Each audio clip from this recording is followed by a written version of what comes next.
Hello my friends, welcome back to the channel. Welcome back to my Gig-Olos and Gigolettes. It's me, Gio. Y'all know who the fuck it is.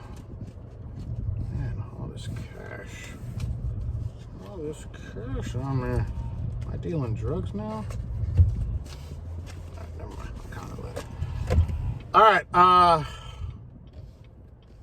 this is something me and my buddy Bartholomew Williams III talked about, all this strike business, and I'll be forthcoming and say I firmly believe at this point, I mean, I've held this belief as long as I've been a rideshare driver, strikes do not work, right?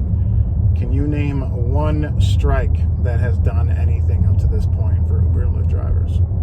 No. Really can't. You can say, oh, this just happened because this. No. Strikes don't work. Protests don't work. They've all failed miserably. And by failing, that doesn't mean the people that organize them or participated in them means that they didn't try. It just means there was no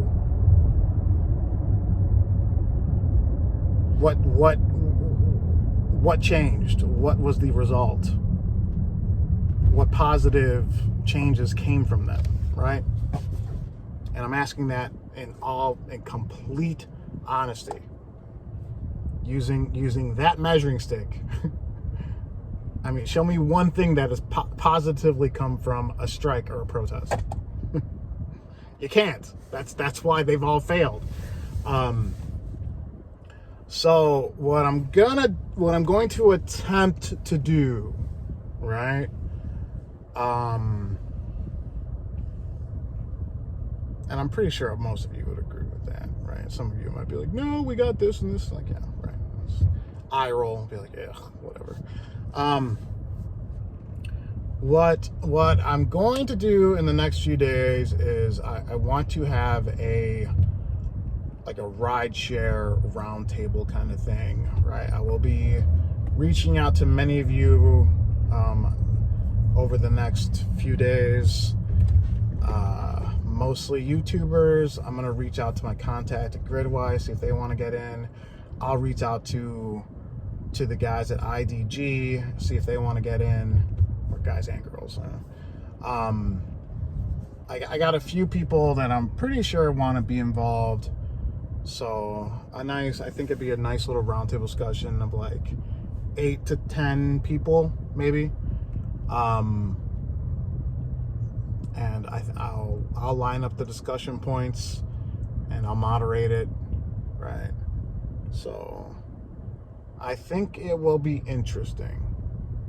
So yeah, I just want to let you guys know this right now, just because it seems like every year a strike happens, and every year everyone's like, oh, this is it, and then nothing happens. So the topic of discussion, I think, will be not organizing a strike or whatever like that, but trying to get a consensus on what measures would have to be taken to actually make a strike work, right? Because here's what the YouTubers that have tried organizing strikes in the past don't realize is, their reach is not that far. Even if you had 1 million subscribers, unless they're all dedicated gig workers, you're still talking maybe half of the gig workers in the country. Because I mean, I don't know. I always said anywhere from 1.7 to 2 million Uber and Lyft drivers around the country. What rideshare YouTube channel has that many subs, right?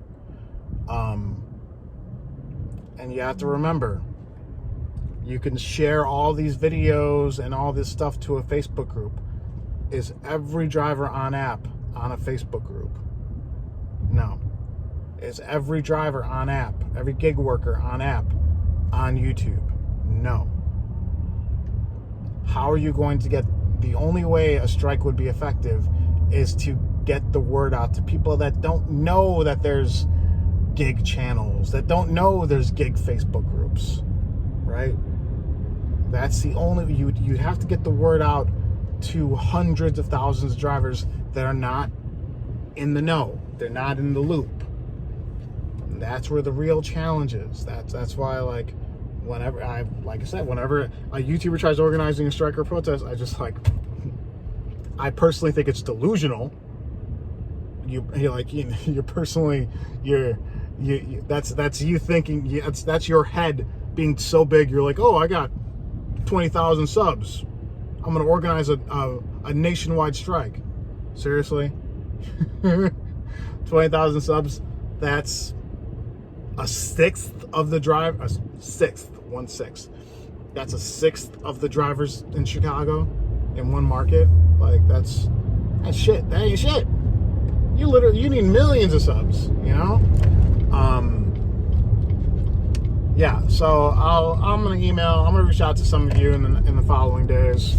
So check your comment sections, and we'll figure this out. All right. So yeah. All right, guys. Bye.